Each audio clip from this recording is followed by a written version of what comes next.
പക്ഷെ പ്രജുഷയുടെ ഹസ്ബൻഡിനെ ആർക്കും പറ്റിക്കാവുന്ന ഒരു വ്യക്തിയാണോ പ്രജുഷ? ഉറപ്പായിട്ടും പാവമാണ്. അതുകൊണ്ട് തന്നെ പുള്ളിയെ മാത്രമല്ല, പുള്ളി ഒരു പരിധിവരെ ചേർത്തലക്കാരനാണ്. പുള്ളി എന്ത് പറഞ്ഞാലും പാവം, അത് സത്യമാണ്, സത്യസന്ധമാണ്. കാരണം പുള്ളി അങ്ങനെയാണ്.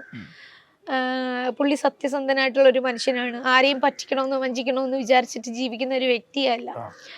അപ്പം അതുപോലെയാണ് മറ്റുള്ളവരെന്നുള്ള ചിന്തയിലാണ് പുള്ളി എല്ലാരോടും മിങ്കിൾ ചെയ്യുന്നത്. പക്ഷെ എനിക്ക് ഭയങ്കര സങ്കടം തോന്നിയൊരു കഥ എന്ന് വെച്ചാൽ ലൈഫ് ഓഫ് ജോസൂട്ടിയാണ് എന്നെ ഏറ്റവും കൂടുതൽ വിഷമിപ്പിച്ചിട്ടുള്ളൊരു സ്റ്റോറി. അതില് ലൈഫ് ഓഫ് ജോസൂട്ടി എന്ന് പറയുന്നത് ജോസൂട്ടി എഴുതിയ സുവിശേഷം എന്നായിരുന്നു ഹസ്ബൻഡ് എഴുതിയിരുന്ന ആ സ്ക്രിപ്റ്റിന്റെ പേര്. അത് മാറ്റിയിട്ടാണ് ലൈഫ് ഓഫ് ജോസൂട്ടി എന്നാക്കിയത്. അത് ആക്ച്വലി ഹസ്ബൻഡ് ഡയറക്റ്റ് ചെയ്യാൻ വേണ്ടിയിട്ട് ഇവിടുന്ന് ആർട്ടിസ്റ്റുകളായിട്ട് ടിനി ടോം, നന്ദു, കൈലാഷ്, അപ്പം ഇവരെല്ലാവരും ഇതൊക്കെയാണ് കാസ്റ്റിംഗ്. ഇവരെല്ലാവരുമായിട്ട് പ്രൊഡ്യൂസറുമായിട്ട് ശ്രീലങ്കയിൽ ഷൂട്ട് ചെയ്യാൻ പോയി. എല്ലാം ഓക്കെ ആയി, ശ്രീലങ്കയിൽ ഷൂട്ട് ചെയ്യാൻ പോയി. ആ സമയത്ത് അവിടെ എന്തോ ഇഷ്യൂസ് ജല്ലിക്കട്ടോ അങ്ങനെ എന്തോ പ്രശ്നങ്ങളൊക്കെ വന്നിട്ട് അവിടെ ഷൂട്ട് ചെയ്യാൻ പറ്റിയില്ല.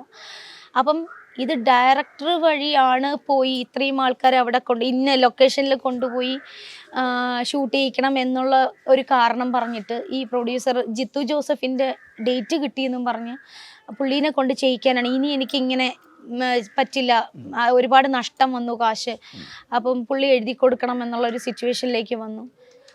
അപ്പം നന്ദേട്ടൻ ഇതേപോലെ ഞാൻ പറഞ്ഞ പോലെ തന്നെ പാവമാണ്. നന്ദേട്ടൻ വേറൊന്നും വിചാരിച്ചിരുന്ന, നന്ദേട്ടൻ്റെ ക്ലാസ്മേറ്റ് ആയിരുന്നു ഈ പ്രൊഡ്യൂസർ. അപ്പോൾ പുള്ളി അവൻ എന്നോട് അങ്ങനെ പറയുന്നുണ്ടെങ്കിൽ അവൻ കുഴപ്പമില്ല, ഞാൻ ആർക്കും ഒരു ബുദ്ധിമുട്ട് ഉണ്ടാക്കണ്ട എന്ന് പറഞ്ഞിട്ട് അവനായിട്ട് അത്രയും കാശ് നഷ്ടപ്പെടുത്തിയതല്ലേ എന്ന് പറഞ്ഞിട്ട് പുള്ളി ഇത് വെറുതെ എഴുതി കൊടുക്കുക ചെയ്തത്. അതിനകത്ത് ഏറ്റവും വലിയ സങ്കടം, ഇന്നും ആ സിനിമയുടെ സ്ക്രിപ്റ്റ് റൈറ്റർ കുമാർ നന്ദയാണെന്ന് ആർക്കും അറിയില്ല. പുള്ളി എനിക്കറിയാം അത്രയും രായും പകലും ഉറക്കമില്ലാണ്ടിരുന്നിട്ട് ഉണ്ടാക്കിയെടുത്തൊരു സബ്ജക്റ്റാണ്. അപ്പോഴും ഞാൻ ചോദിക്കുന്നത് പൈസയുടെ അല്ല, ഒരു പേരെങ്കിലും വയ്ക്കണമായിരുന്നു. കാരണം അതുകൊണ്ടെങ്കിലും പുള്ളിക്ക് അടുത്തൊരു പടം വരണമായിരുന്നു. പുള്ളി കാണിച്ച ഒരു ആത്മാർത്ഥത ആ കൂട്ടുകാരൻ തിരിച്ചു കാണിച്ചില്ല എന്നുള്ളൊരു സങ്കടമാണുള്ളത്. നിങ്ങൾ പിന്നെ ചോദിക്കുകയൊന്നും ചെയ്തില്ല? അല്ല, ഞാനൊരുപാട് പ്രശ്നം ഉണ്ടാക്കി, തിരിച്ചെഴുതി മേടിക്കണം എന്നൊക്കെ പറഞ്ഞു. ഞാൻ എന്നിട്ട് പറഞ്ഞു ആ പടം ബാൻ ചെയ്യണം, ദിലീപ് ചെയ്തതാണ്, അത് പറ്റില്ല, അത് പ്രസ് മീറ്റ് വെക്കണം. പുള്ളിയെ സംബന്ധിച്ചിടത്തോളം പുള്ളി ഒരു പ്രശ്നത്തിനും പോവാത്തൊരു വ്യക്തിയാണ്.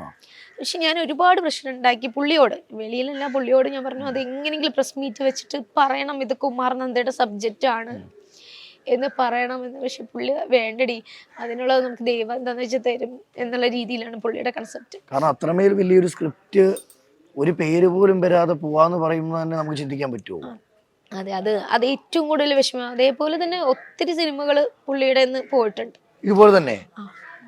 ഇതാണ് എന്നെ ഏറ്റവും കൂടുതൽ, കാരണം അത്രമാത്രം പുള്ളി കഷ്ടപ്പെട്ട് എടുത്തൊരു സ്ക്രിപ്റ്റാണ്. പക്ഷേ നിങ്ങൾ രണ്ടുപേരും വലിയൊരു ഫാമിലി ജനിക്കുന്നു, സ്വത്തുക്കളാൽ കണ്ടു വളരുന്നു, ഇതെല്ലാം ഒരു നിമിഷം തകർന്നു പോകുമ്പം എന്തോ ഫീൽ ആയത് ശരിക്കും? സത്യം പറഞ്ഞു കഴിഞ്ഞാൽ നമ്മൾ എപ്പോഴും വിചാരിക്കുന്ന ഒരു സൂയിസൈഡ് അല്ലേ, എപ്പോഴും ചിന്തിക്കുന്നത്. പക്ഷെ എന്നെ സംബന്ധിച്ചിടത്തോളം പുള്ളിനെ സംബന്ധിച്ച് ഞങ്ങൾ ഈ 2 ദിവസം മുന്നേ വരെ ഞങ്ങൾ ഇങ്ങനെ ഇരുന്ന് സംസാരിച്ചതായിരുന്നു. ഒരുപാട് പ്രശ്നങ്ങളുണ്ട്, ബുദ്ധിമുട്ടുകളും പ്രശ്നങ്ങളും ഒക്കെ ഉണ്ട്. അപ്പോൾ ഒരു സൂയിസൈഡ് ചെയ്യാം, നമുക്ക് രണ്ടുപേർക്കും ചെയ്യാം, പക്ഷെ നമ്മൾ രണ്ടുപേരും സേഫ് ആവും. അപ്പോഴും ഞങ്ങൾക്ക് നമ്മുടെ മക്കള് അവരൊന്നും അറിയാത്ത പാവങ്ങളാണ്.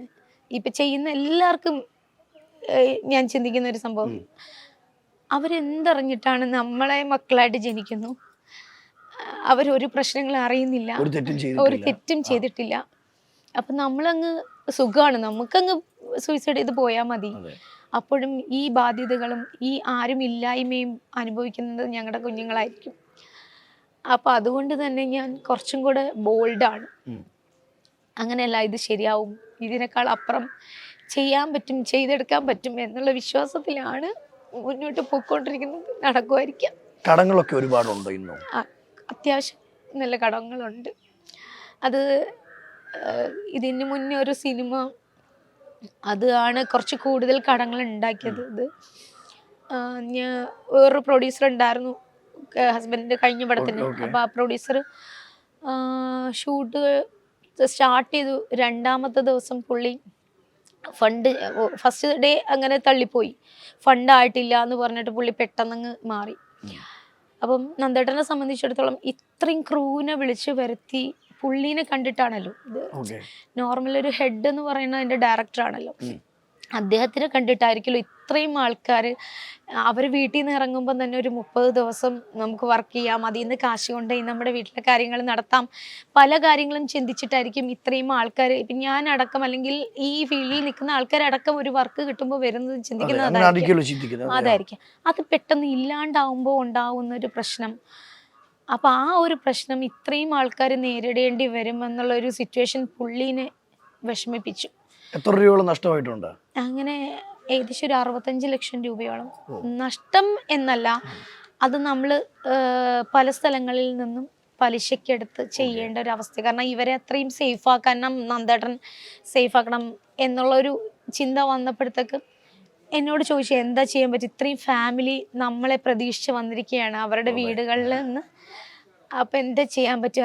അപ്പം ഞാൻ പറഞ്ഞു നന്ദേട്ടാ ഇത് പിന്നെ ഈ ഫീൽഡിനകത്ത് കുമാർ നന്ദ എന്ന് പറയുന്ന വ്യക്തിയുടെ പടം പുറത്തിറങ്ങില്ല, ഇറങ്ങിയാൽ തന്നെയും വിജയിക്കില്ല, എന്നുള്ളതൊക്കെ ഇതുണ്ട്.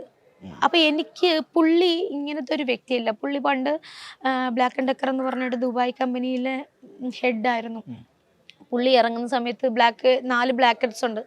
എനിക്ക് പുള്ളി ഇത് എന്നോട് പറഞ്ഞിട്ടുള്ള കഥയല്ല, പുള്ളിയുടെ കൂടെ ഉണ്ടായിരുന്ന ആൾക്കാർ എന്നോട് പറഞ്ഞിട്ടുള്ള കഥയാണ്. പുള്ളി ഏത് കോട്ടാണ് ഇടുന്നത് ആ കാറ് ഫ്രണ്ടിൽ കൊണ്ടിടാൻ വേണ്ടിയിട്ട് ബ്ലാക്കറ്റ്സ് നോക്കി നിൽക്കും. വൈറ്റ് ആണ് ഇടുന്നെങ്കിൽ വൈറ്റ് കാർ ഇടും. അത്രയ്ക്ക് കോടീശ്വരനായിട്ടുള്ള ഒരു വ്യക്തിയായിരുന്നു പുള്ളി. അതിൽ നിന്നാണ് ഇത്രയും ഇതിലേക്ക് ഒന്നുമില്ലായ്മയിലേക്ക് വന്നത്. അപ്പം അത് തിരിച്ചെടുത്ത് കൊടുക്കണമെന്ന് എൻ്റെ വാശിയാണ്.